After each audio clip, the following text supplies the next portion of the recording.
thing that really kind of stood out the most was this hotel that sits at the literally at the highest point of town, and it's kind of spooky, because it has all these.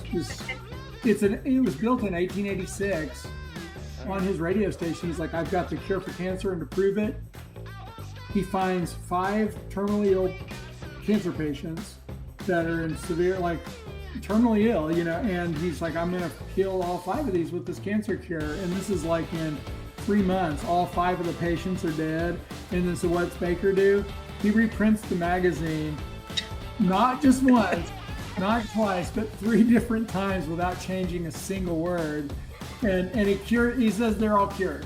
And then, in fact, yeah, some of the shots of the Crescent are definitely like I'm taking it from Psycho, where it's like nice. It's like the Psycho house, like the Bates house. It's like Norman Bates. I don't know. When I was 5, I lived with my mother and father and older brother. At least I could draw, I told myself. It was just me, my cats, and my imagination. Created protective cover, just enough where he could keep his underwear on.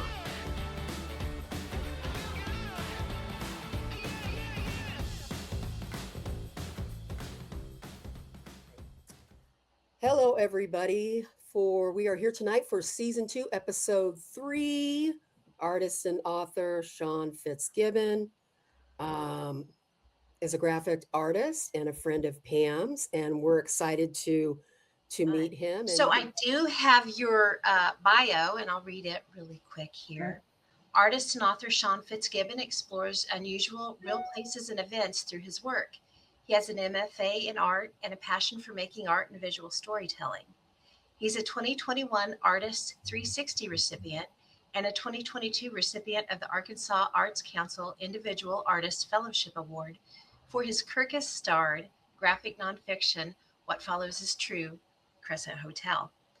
He has exhibited work throughout the U.S. He also illustrates books and recently completed writing and illustrating a documentary-style graphic nonfiction book that explores the Crescent Hotel's strange 2 years as the Baker Hospital, one of the darkest and most controversial legends in the town of Eureka Springs, Arkansas. He's now developing and producing art for a new graphic nonfiction book about the history, folklore, and science surrounding Plum Bayou Mounds, an archeological site located in Arkansas. Be sure to follow his work on Instagram at instagram.com/Sean P. Fitzgibbon and Facebook at facebook.com Sean Fitzgibbon Art. Sean, it's great to have you here tonight. We really appreciate you coming on. Yeah, this is wonderful. Thanks for having me. Yeah, absolutely. Where do we want to start? Does anybody have one that they want to throw out first? Well, I guess I want to know the origin of your getting into this project. How did you come upon it and decide to go with it? Because it is a huge project. It is, yeah. Well, funny enough, it actually goes all the way back to when I was a kid, a little kid. I'm in Fayetteville, Arkansas. I'm originally from Southwest Missouri, not too far from here, maybe 100 miles north of here. But as a kid, my parents would take my sister and I down to Eureka Springs. Have any of you been? I know, Pam, you've been to Eureka. Have anyone been to Eureka Springs other than Pam? No. It's a lovely town. It's a really just super interesting Victorian town that's nestled deep in the Ozarks, it's fascinating town. Like my parents take me down there, and we go down for the day or whatever, so none of the roads intersect in the town. It's just serpentine towns. It was named one of the 9 most unusual towns by Robert Ripley of Ripley's Believe It or Not, way back in the day. Yeah. It's the only town in the U.S. that can claim where the entire downtown is on the historic registry of historic places.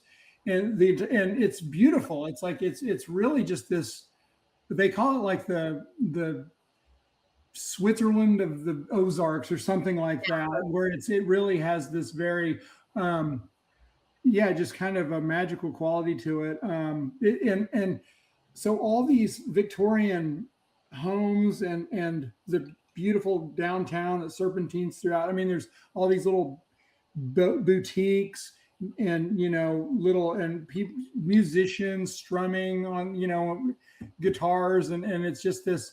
You get a range of everybody, all kinds. They have all kinds of.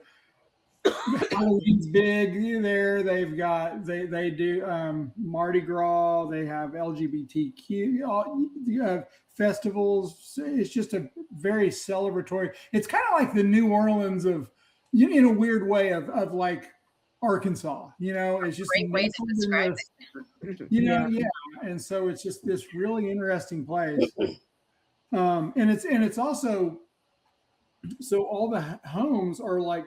It's built on limestone, and so I mean it's completely it's in it's the Ozarks, but I can't think of what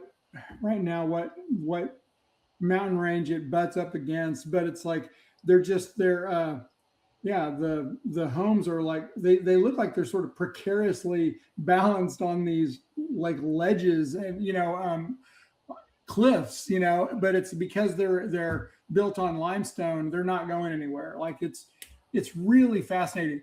Not only that, there's a subterranean portion of the town. Like there's at one time in the late 1800s or early 1900s, due to like runoff, they like raised the downtown Main Street area. They raised the road like by 1 story, and so now there's like. It's kind of like catacombs, like you would find in like Europe. I don't think I knew that. I know. It's like there's all, and they actually have tours where it's the Eureka Underground. Now I've only been through little bits of it. I want to go on one of the tours at some point. Some of it is still like open where you can do that, and it's wild. I mean, for instance, one thing that's interesting is like the Basin Park Hotel. It's sort of the sister hotel of the Crescent Hotel. The Crescent sits at the highest point of town, and down at the downtown, down in this valley. Wow. There's the Basin Park. Well, the basin's to the left. You're actually not seeing it, right? But that's a really cool. So the basin's the only. It's 7 stories tall or 7 stories high, but every floor is at ground level, and you ask yourself, how's that possible? Well, it's up against a mountain, and so like you can go out on every floor. Oh wow! It's that sort of thing where just the geography and the geology, everything, the architecture, everything just sort of coalesced into this beautiful tapestry of. I don't know, of this historic Victorian hamlet that's just kind of mind-boggling. They call it the stair-step town because there's stairs everywhere going up the mountains, and you can just take these stairs, and who knows where you'll end up. You just go, and you're just in the. I don't know. You just have to go to see it. It's just or go to really experience. It's gorgeous. The whole place. Wow. Trying to find some better pictures here, but. Well, you know how so many towns, like when you, like right there, you're looking down a street and you take a picture of that, and then you look at a picture of that 100 years ago in Eureka Springs, you're like, yeah, that's it. That it looks very much the same. It hasn't changed. Yeah. It hasn't changed. Yeah. So many towns throughout the U.S., you do that and you look and you're like, well, I guess that house may still exist, but it looks a lot different usually, but in Eureka, I mean, it really, it looks the same as it did back in the late 1800s. That it's so close to, it's only like 3 hours from where I live in Kansas. So. Oh yeah, right. Yeah. It's about an hour from me. I mean, I can be there. Yeah. In no time. And it's, it's really kind of centrally located. It's, so, that's I'm always glad whenever, when people buy the book from all around, and it's not just in the area. I want people to come visit and see just how really amazing this area is. The cool part about the Crescent Hotel too is it overlooks the entire town. It does. And okay, that sort of answer your, I guess I didn't really answer your question about, so when I was a kid, my parents would take me down there, and yeah, the Crescent, like I said, I was just fascinated by everything, by the town, the people, very, very friendly. But just the oddity of it. I've always loved oddities, you know.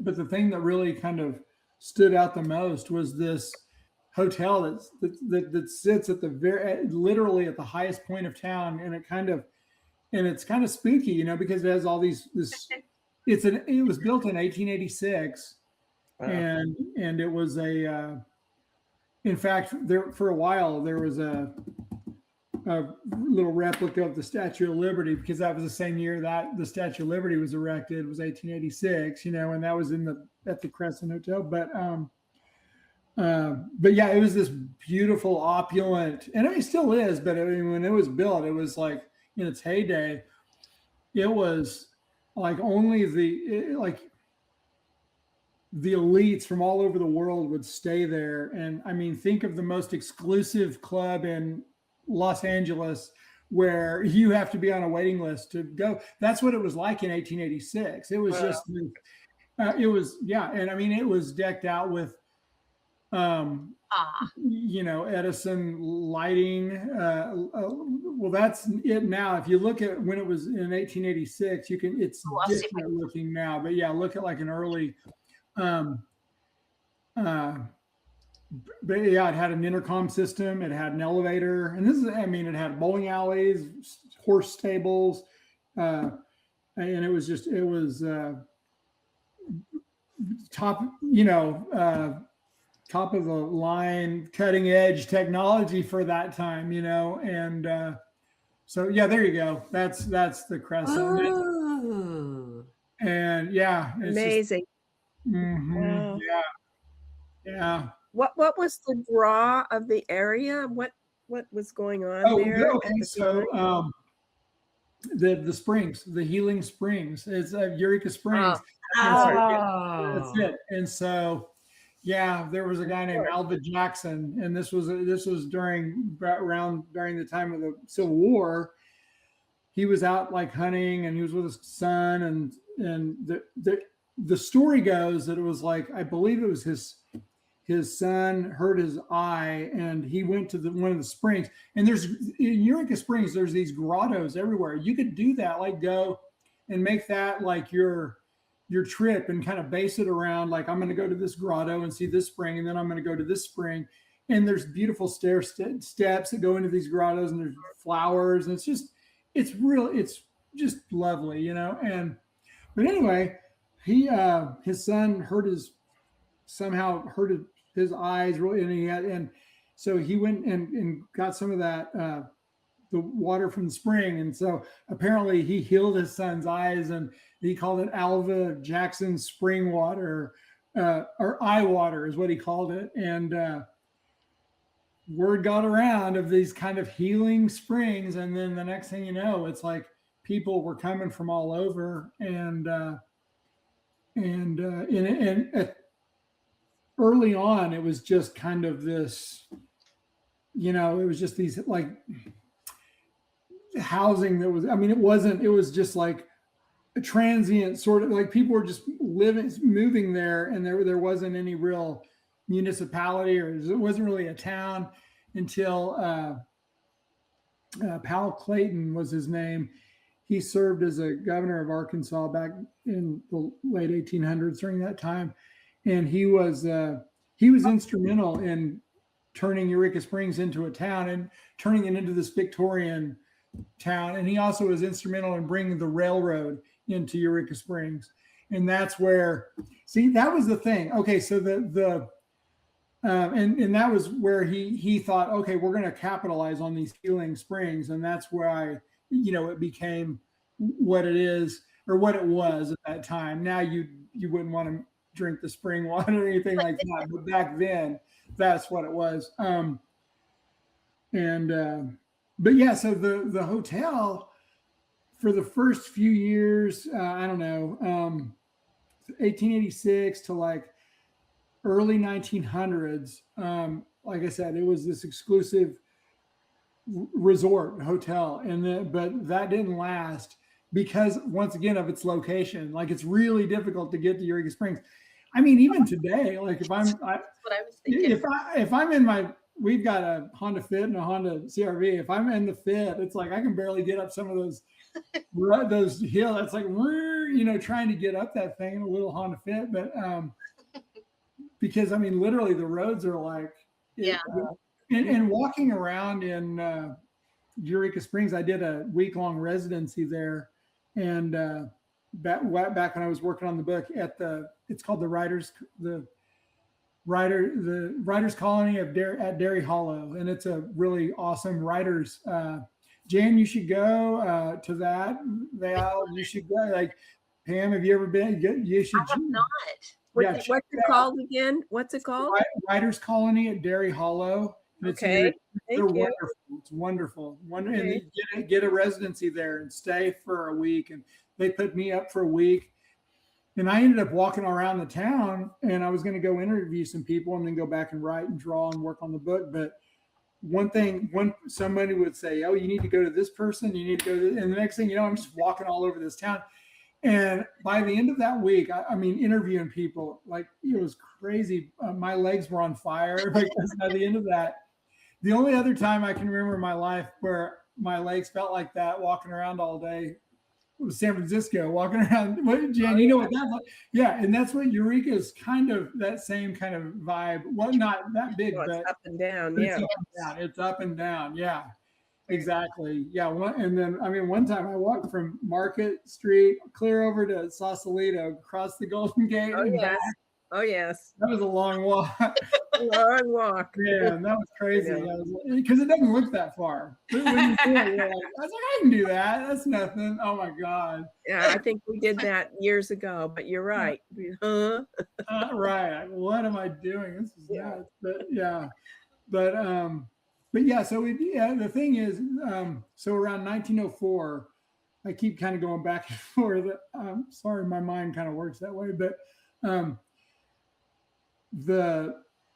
they just weren't able to maintain the Crescent Hotel and Resort and full time. And so what happened is during the winter months or fall, winter, it became the Crescent Conservatory for Young Women. It became a girls' school, and it was actually a really like a really progressive girls' school. And it was, in fact, that's a whole different chapter. I mean, a really cool chapter that I wanted to learn more about. I know a woman in Eureka Springs who's writing a book about that period. Oh, cool. And she has a website dedicated to that. I'll have to tell you about her.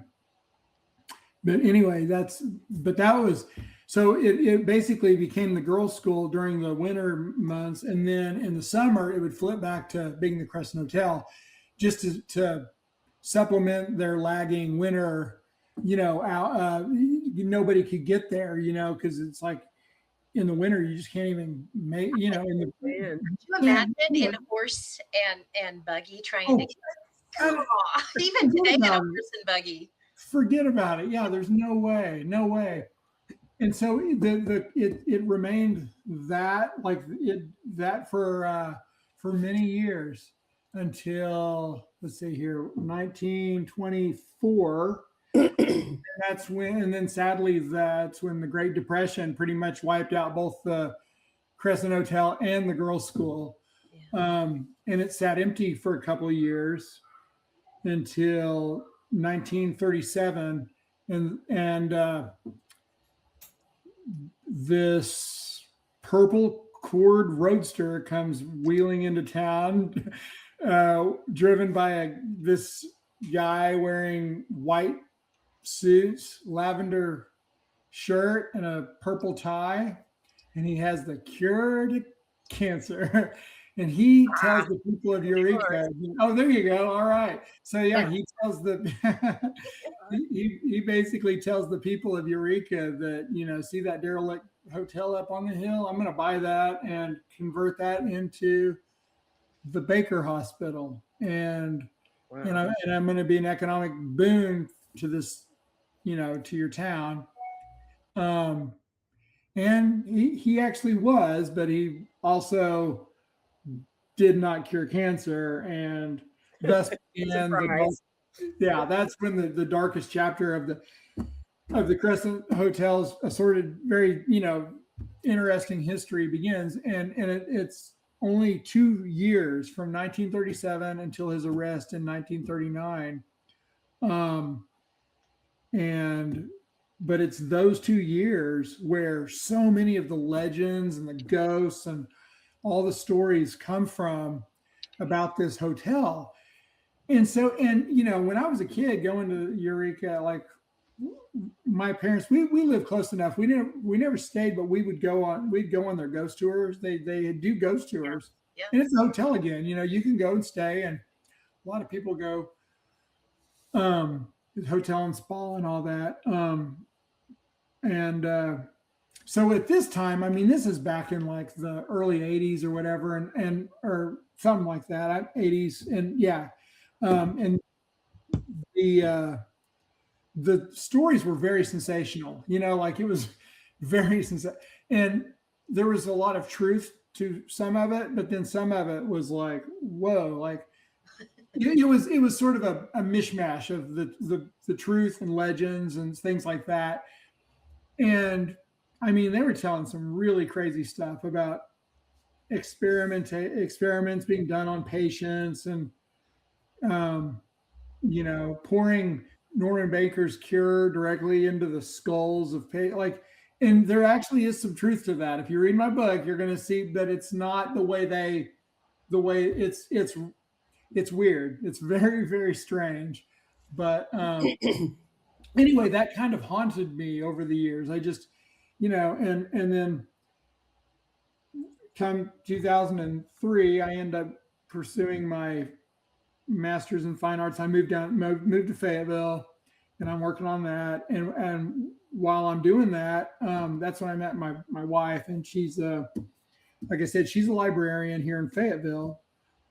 She was actually worked in the fine arts library at the universities where we met. But so I was telling her about, I was like, we went down to Eureka Springs. We'd go down there with friends, and we'd go on the ghost tour and all. And I was just like, and we'd all go stay at the hotel and all. And it was just like, the stories were still very sensational, and I could tell as an adult hearing it now, I was like, I wonder how much of this is true, what's fabricated.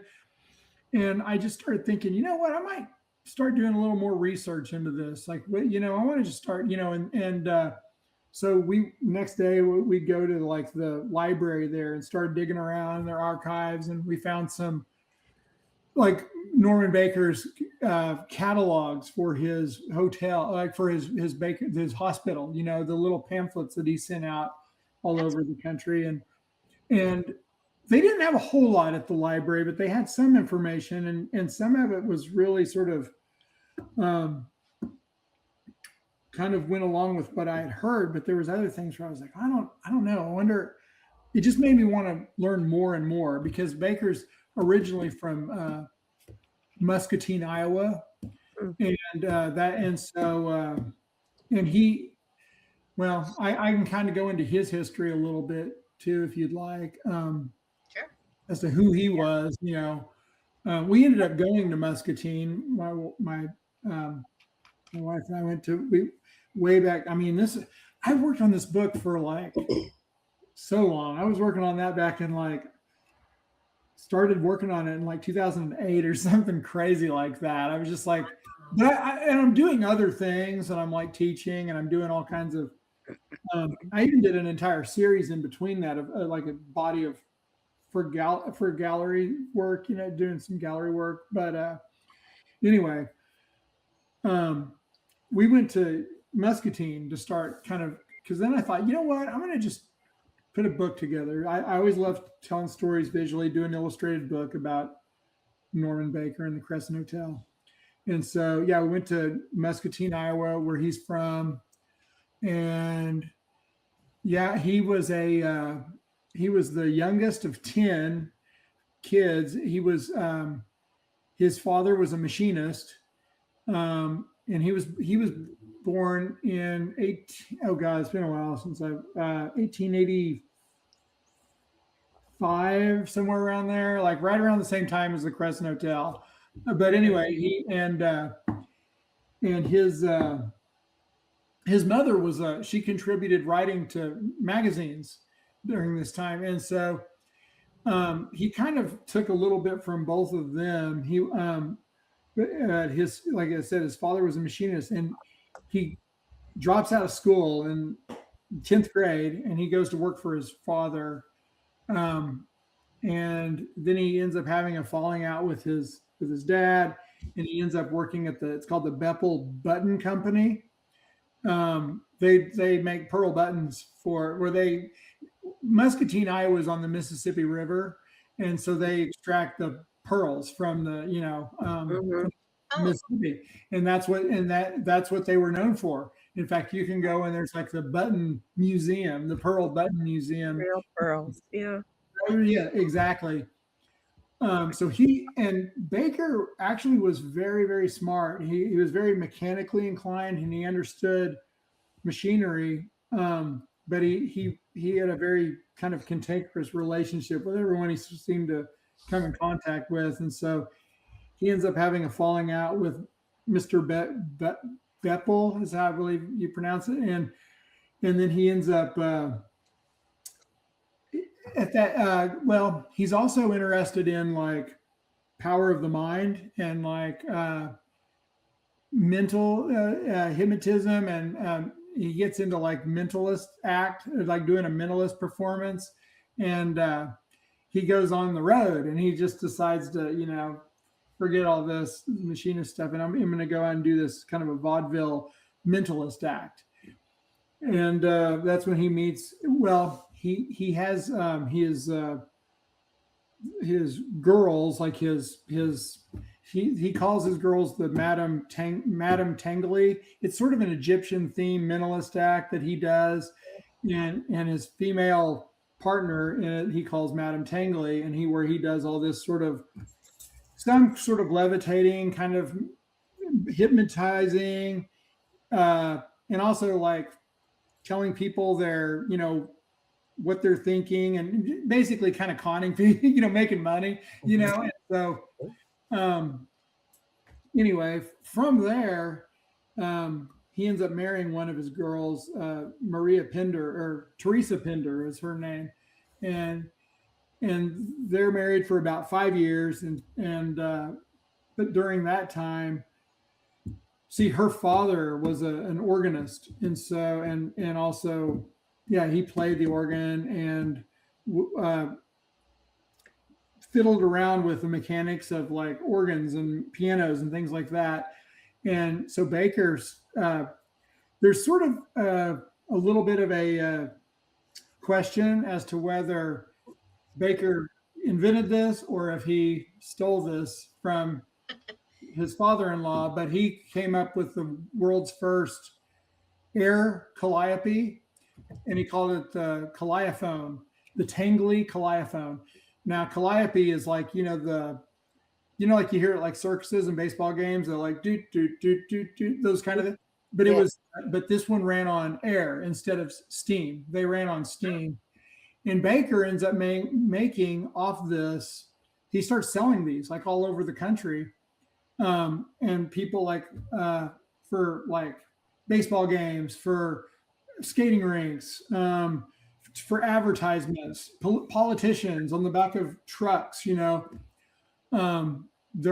he makes what would be millions of dollars in today's market off this, and then his Tangley calliophone factory mysteriously burns down, and then he ends up coming up. He's correspondence school, even though he's never drawn a day in his life. And anyway, he kind of goes from one thing to the next, and the next thing you know, he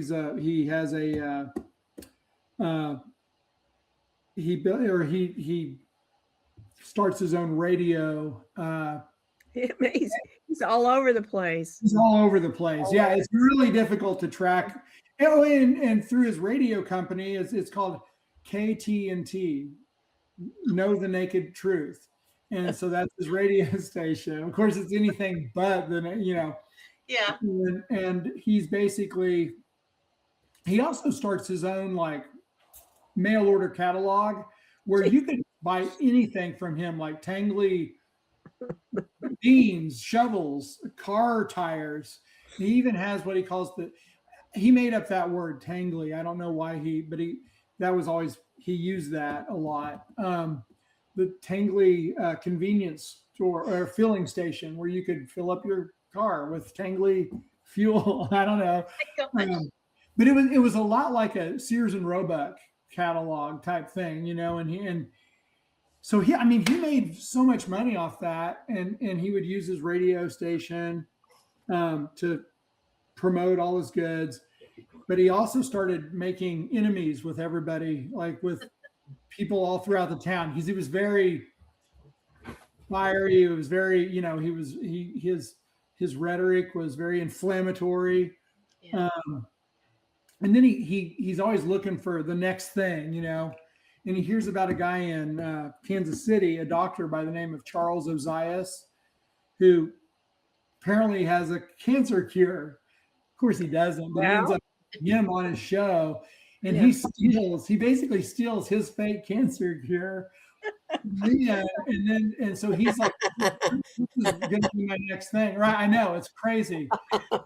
And then in his magazine, he has a magazine also.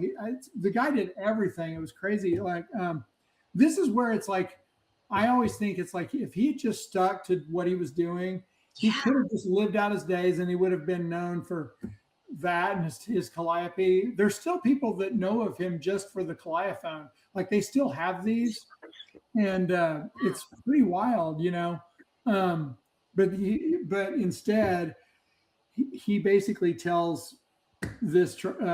He takes this and he's like, okay, works for me. And he on his radio station, he's like, I've got the cure for cancer, and to prove it, he finds 5 terminally ill cancer patients that are in severe, like terminally ill, and he's like, I'm going to heal all 5 of these with this cancer cure. And this is like trying to think of what year, like 1924 or something. But it's like in May of that, or no, it's in like January of that year. And then, and so in his catalog or in his magazine is T&T, The Naked Truth. And in his magazine, he's like, I'm going to cure it. And then so within 3 months, all 5 of the patients are dead. And then so what's Baker do? He reprints the magazine, not just once, not twice, but 3 different times without changing a single word. And he says they're all cured. And then he opens up his first cancer hospital in Muscatine, Iowa. Not in it's in Muscatine.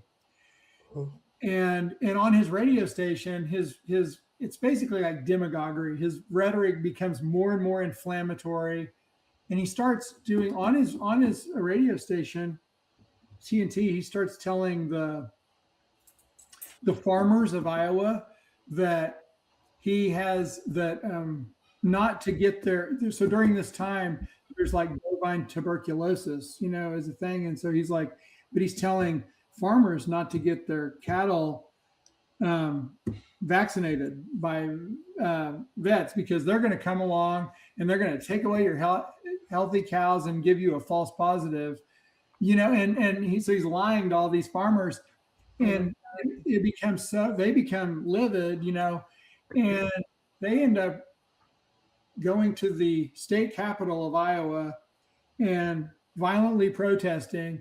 And they protest. It's so bad that they end up having to call in the state militia to stop it. I know that doesn't sound like anything we've ever heard. No, it's amazing. Again, total sociopath. Total sociopath. 100%. And you get a smart sociopath who has all that energy. Oh my God. Exactly. Exactly. Well, and then he basically, it's like, so, he's constantly in litigation, suing people, making enemies right and left. And it's just crazy trying to keep keep up with him when I was doing all the research. So many litigations. But anyway, he Try to ends do up, insurance scams. Excuse me, Sean. Like right, with saying that he has like it was like what a sanitarium is that what they're called back then? right, totally, exactly, yeah. Yeah, and Yep. was he doing insurance scams as well? I mean, trying to I would think. I mean, probably, yeah. I mean, that basically, not? yeah. I mean, it was like, yeah, every way he could make money, he was making money. I mean, it's like it's yeah. I mean, I mean, anyway, yeah. It's so he ends up basically getting kicked out of, or he ends up leaving Muscatine because they basically kick him out of town because he's practicing medicine without a license. Yeah. He ends up going down to Mexico, to Nuevo Laredo, right on the border, and he becomes what they call kind of one of these border blasters, where he's right on the line, and he sets up another radio station and a little cancer hospital where he's treating patients, and then he's also he's blasting out all his rhetoric, and his rhetoric starts to become more and more inflammatory. It's like anti-Semitic, and it's really just it's totally racist, and it just becomes really, really bad. I mean, it's bad. I mean, he's even telling he's always against the AMA, the American Medical Association. Yeah. Of course. Of course, they don't like him, and so he's always, and that, I mean, it's crazy. And yeah, he ends up. Interesting life. What an interesting life. It is Wow. wild. Yeah, it is wild. And he ends up, from there he ends up going. He gets tired of Mexico after a while, and he ends up going back to Muscatine, where he only serves one day. It's like in prison, just one day in jail or whatever. And it's like he uses that as like his, like, I served a day for you, that kind of thing. And it's like, it's crazy. And so from there, he tries to kind of get it going there again, but then it's not quite working out. I mean, but he starts searching out for another hospital, another location. That's when he comes across Eureka Springs, and he's capitalizing on the healing springs, Of course. And that's, Of course. yeah, of course. He saw that. He saw, exactly. He's just always looking for what's the next thing, it's Next grift. it's the next grift. It's just a Well, constant. the power to reinvent themselves is just amazing. Yeah. And he was really smart. I mean, he really Oh, I'm understood. sure. They And, have to be. I mean, he understood. Well, that's the thing with con men. They understand the psychology of people, right? Like They do. And and like even the purple ties and the purple suit and all that stuff. He wore, and he drove the purple car. He slathered purple paint all over the Crescent. He destroyed the beautiful Victorian facade of its original grandeur.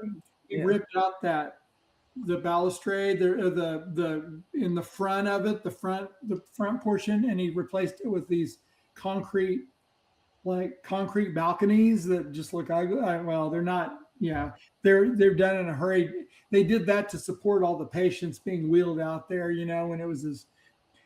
Yeah, it's and he put all this like art, the beautiful. If you look at pictures of like its original grandeur, it was just stunning. But he like completely redesigned. I mean, he just slathered purple and gold paint all over it. Like there's these columns, and he made it look like a circus. It was very Art Deco, but it was just. And he had all his propaganda posters and "We Cure Cancer" like all over the place. And yeah, it was like a circus. Really, it was just this wild, crazy sport. And the sad thing is, a lot of people died. Because they're putting all their. People will fall for, you're dying of Especially cancer. desperate people. You're going to want to believe. That's right. Well, you're right. And there's and also the fact that all the businesses in Eureka Springs, it's like, well, they were they knew, some people knew of his, they knew what he was at, like, because he was he had this radio station. He was really kind of a very well-known kind of huckster, whatever you want to call it, charlatan, whatever, radio personality of that period, of that time. But they were like, well, he's going to be a boon for our town, and so he kind of, he's working that angle. He's like, well, and the thing is, he was for Eureka Springs during that. They never really felt the repercussions of the Great Depression sadly, because it was him, but it was like, well, at what cost? It's like many people died. Well, it's like the tourist, a town is not going to give up some myth that brings in tourism. Well, there you go. Exactly. It's kind of like it's always been built on lies, it's like, in a way, because I mean, it's really, it's wild when you think of it like that. I've thought about that before, but they're still profiting off the suffering, that's kind of true. In a way, and it's like, I mean, and then you fast forward to 2019 and there was this grim discovery that was made. Did you all hear of that? In 2019. So a landscape architect, she was out there doing some work, digging. They were going to put in like an archery station or something like that. And she was digging, and she had a backhoe, and the it goes into the ground, comes up, and these little jars come tumbling out. And she's like, whoa, stop. What was that? And they find hundreds of these jars from the late 1930s with human tissue inside, with basically human remains. Yeah. And so that area right then is like roped off as a crime scene. Oh my gosh. They call the police. They call the authorities, and those jars are taken to the state crime labs for analysis. And then of course it's confirmed that it's from when it was the Baker Hospital. Yeah. So wild. And they just found that in 2019. And that made national news. Wow. For, a day or two. It was like on CNN and everything. It was like, it was on all over the place. And that was crazy. I do remember that. Yeah, it's so wild. But you know what? Some of those jars are like, now you go down on the ghost tour, and they take you down into the basement that was served as the morgue when it was the Baker Hospital. And they have got some of those jars in there. And it's so weird. It's like, oh. They still, the morgue table is still there with the They drink. have a table. Yeah, they've got and they've got all these jars. So it's like, it's creepy. It's really creepy. Yeah, it is a very spooky. But now with the technology of, DNA, they can probably find out who these people were. Talk about cold cases. Oh, right. Oh, for sure. Oh, yeah, definitely. Amazing. So how did he get run out of Eureka Springs? Or did he get run out, or did he get arrested? He got arrested. Yeah, he got arrested in 1939. He was arrested. So the mayor of Eureka Springs, he also served as congressman for Arkansas. His name was Claude Fuller. And it's wild. He would come to Eureka, and he would come, it's wild because he also served as mayor, but he was also a congressman. And he was gone before Baker got there. He owned the Crescent himself for a while. And so he knew how beautiful this building was, and just its grandeur. And so he's away for a while in Congress, and he comes back, and Baker's there, and then he sees what he had done to this hotel and so it's kind of interesting because you're kind of seeing, I kind of use him in a way as like, you're kind of seeing through his eyes what we would see if we were like, because he's seeing like, whoa, what is this, when he has this grand opening, and so it's actually Claude Fuller, and then his brother Harvey Fuller. he starts working with his brother. Harvey Fuller is the postmaster in Eureka Springs. And so they start working together along with the feds. And they end up getting Baker on mail fraud. And so he ends up going to, it's kind of like how they, with the gangster, like Al Capone, Yeah. you get him on the tax evasion. Right, exactly. Tax evasion. Yeah. Exactly. And so that's kind of what they did, it was, and he ended up going to Leavenworth he's supposed to serve 4 years in Leavenworth. He only serves a little over 3. And but it was enough that it really kind of took the steam out of him. He tried to set up his hospitals up after that, but it just didn't work. And he ends up going to Florida and kind of retiring down there and living in they said it was a yacht, but from what I had seen, it looked like a decommissioned battle, some military boat that was like decommissioned or something. I don't know. It was, anyway, and he ends up, living out his life there and dies in 1959 of, some people say cancer, but from his death certificate said cirrhosis of the liver. And so anyway, could be could be both. Right. Yeah.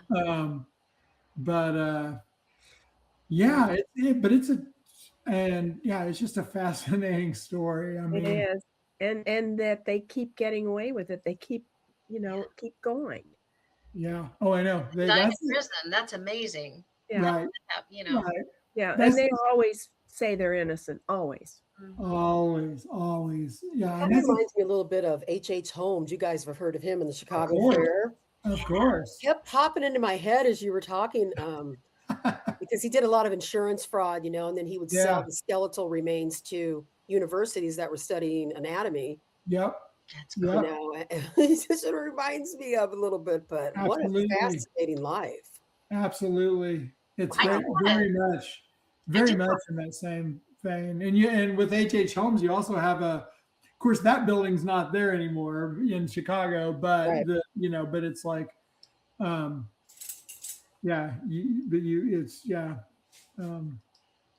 wild. Taking advantage of people. Yeah. Absolutely. Now I do want to share a screen here of some of your art from the book that I think is just cool.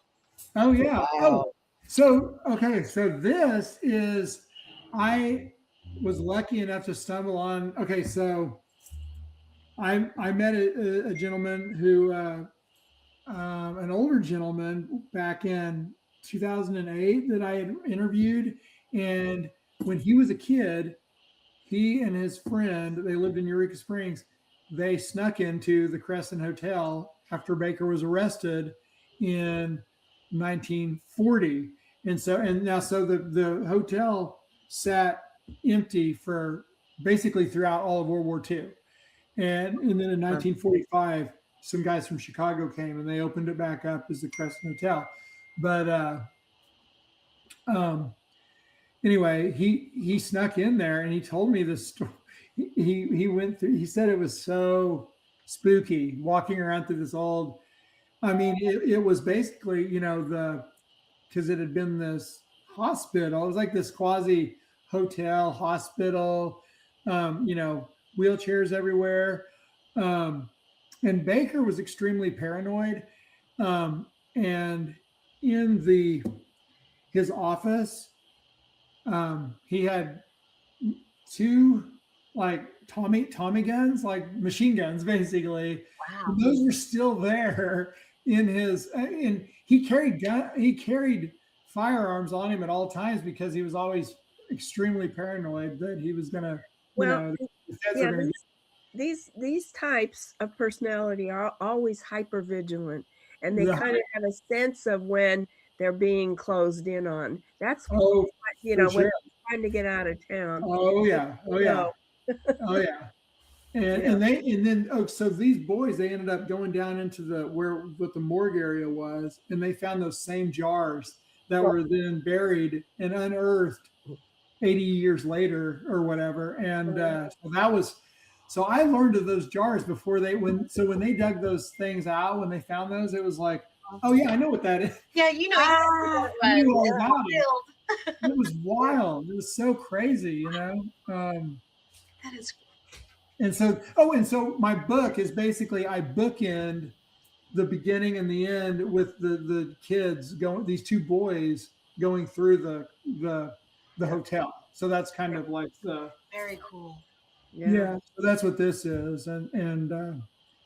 But yeah, I was really, I couldn't believe I found him and got that. This adds such another layer, Yeah. to the story. Yeah, you've got an eyewitness to everything. Yeah, it gives you this street level view of history, Yeah. It's like, Val, you were talking about H.H. Holmes. Did you read Eric Larson's book, The Devil in the White City? Yes. No, Yes. but I'm gonna write that down. You Oh, gotta yeah, read love it. that book. Yeah. It's a great, because and honestly, that books like that, like those kind of books where you get that, like I said, kind of a street level view of history. Yeah. It's historical background.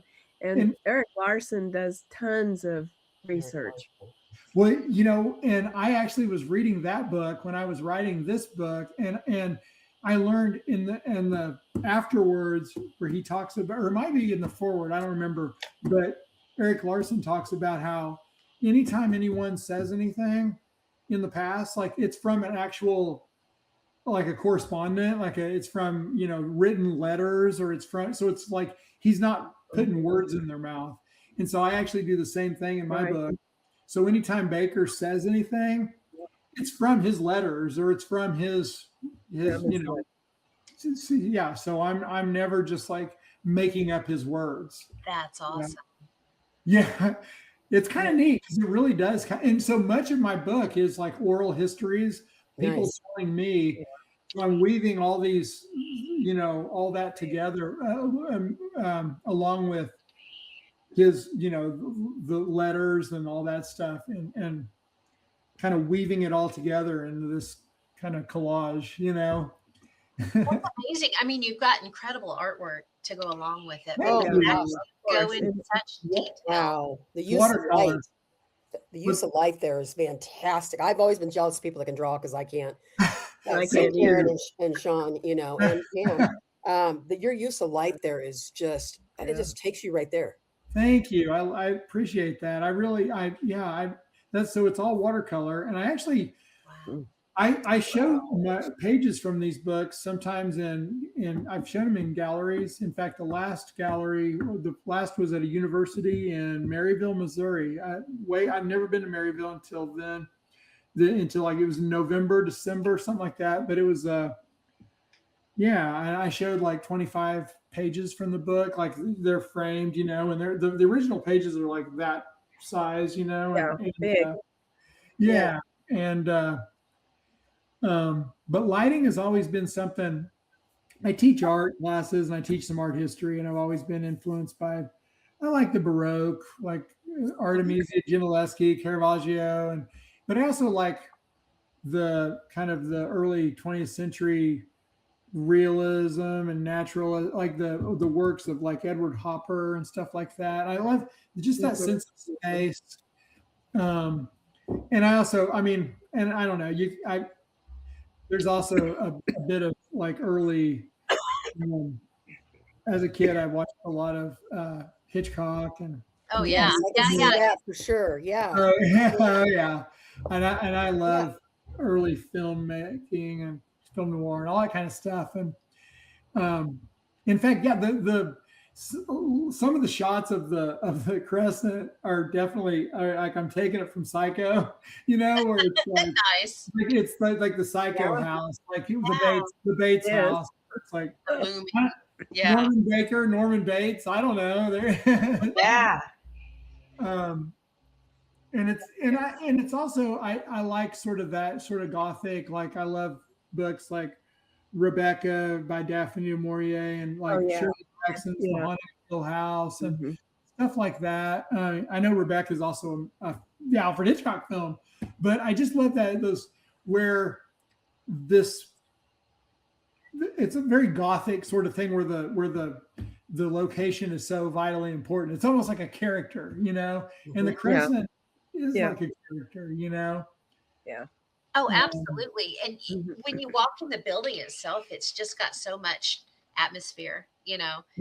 Even you could walk in there and not know that they give ghost tours or know that it's haunted, and it's got an energy. It does. And that energy is just palpable. You can just go in there and that lots has happened here. There's been a lot of, and it's not always a good energy. I'll tell you that. No, it's not. It's more almost like a psychic imprint. For sure. Yeah. And especially when, you consider the amount of limestone that's in the area, in the building, and everything, that's kind of a, I learned that. On it was a ghost thing I was listening to. I can't remember, but they said, it's funny. They said on this podcast I was listening to, where a lot of ghost phenomenon take place, there's lots of limestone and water, and the Crescent's made out of limestone, and it sits on springs. Yeah. Water. Yeah. Interesting. It's not the only place in town that has a lot of activity. I know the Crescent Hotel, which is kind of the sister hotel to this one, is haunted too. And it's a really spooky hotel as well. I've stayed there once. Sharon, you would love this place. Oh my gosh. Absolutely love it. Fantastic. Oh yeah. When you all go, let me know, and I'll come show you around. Okay. Meet you all and show you Really, that would be fun. I'd love that. Fantastic. That would be so fun. And I want to make sure this is the cover of your book, which you were talking about, the Psycho House. It's kind of gives that feel here. Yeah. And it's also kind of it's also reminds me a little bit of like The Shining, like Stephen King's, like the Overlook Hotel. You get kind of a vibe, because that's a hotel that's supposed to I think of a lot of those kind of stories, like Salem's Lot. You got the Marsden House sits at the highest point of town, and it's like kind of looking over the village, and it's like there's just so many elements that your mind conjures up and draws these relationships with all these kind of sort of Gothic, spooky. I don't know. I like a lot of that stuff. If you've ever seen, it was a recent film. Well, it's a remake of an earlier film from the 40s. I've seen them both, and they're great, but it's Nightmare Alley. The newest one, Guillermo del Toro, who did The Shape of Water. Oh, I love that. Yes, I love Nightmare Alley with Cate Blanchett. With Cate Blanchett, yes, and Bradley Cooper. I know that, Cate Blanchett. Fantastic. Yes. Sean. Bradley Cooper plays like a Norman Baker. Yep. Ooh, nice. Like H.H. Holmes kind of guy. I mean, my real quick, because we're over time, but my third novel, real quick, the Carney scene and Affair, that was taken from Nightmare on Street. Nightmare Alley with Bradley Cooper and Cate Blanchett. How they would go out to the audience and finagle people out of money and do this stuff and drink wood grain alcohol and because that's good for you, right? I love that. Right. Yeah. Sean, tell us, I know I've got some of your links up here, but tell us where people can find you, find out about your work, where can you order your book, things like that. Well, if you go to just SeanFitzgibbon.com, you can find my book is there. I sell my book there. It's also on Amazon, but if you're going to buy it from me, directly, that'd be best. And then I'm going to buy it. Sure. Oh, great. Thank you. And I also have a newsletter. If you go to Connect, I can keep you updated on my other projects coming up. I'm doing one on, let's see. So Jan and Karen being in California. So I'm working on one. Okay. So not California related right now. I'm doing one on the Palazzo Dario in after the Plum Bayou Mounds book that I'm doing about the 1,000-year-old ancient native mounds in Scott, Arkansas. After that book is finished, telling the history of those mounds, I'm doing one on the Palazzo Dario. It's a cursed palazzo in Venice, Italy, and it's like it's got this very, very dark past. I'm actually working on that one with a art historian from North Carolina. She's got a podcast, and she also has a book out. It's through Penguin Random House. It's called Art Curious, and she also has and there's a podcast that's about like the really interesting art history stories from art history. I highly recommend checking out her book and her podcast.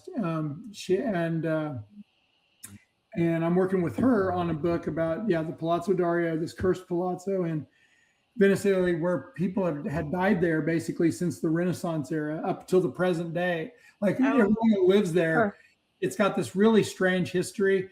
And so we kind of dispel the myths from and tell the real story of what happened, and we go, and that's kind of what, like with my Crescent Hotel book, we tell them myths and then I tell the true story of it. But a lot of times the truth is even weirder than the myth. I was going to say the true story is really more fascinating in the end. Oh, for sure. And that's what we do with this. And Yes. Like I think one of the last people that tried to buy it was Woody Allen, and he turned it down because he was like, that's a little.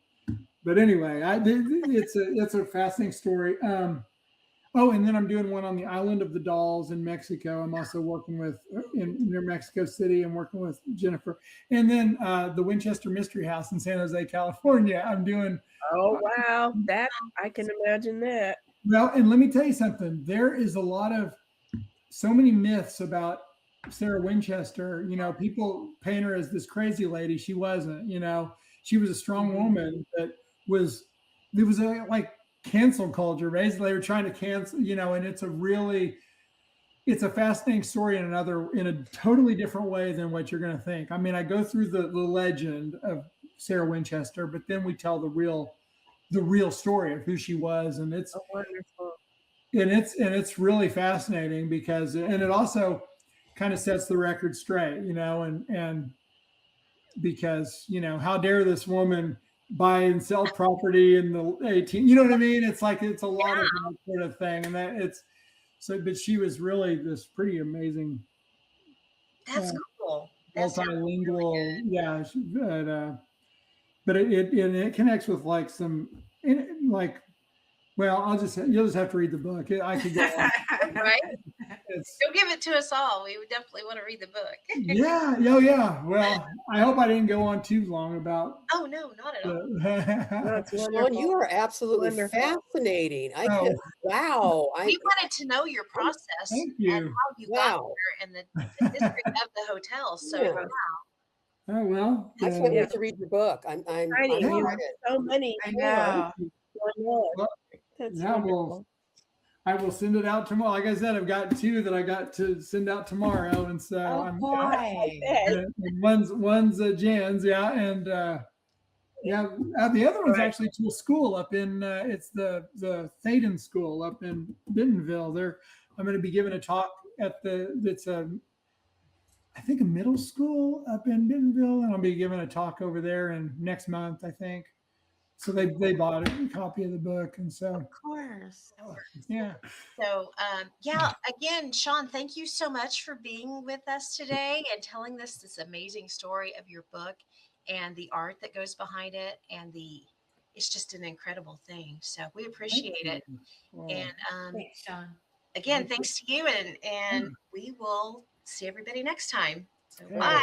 Bye.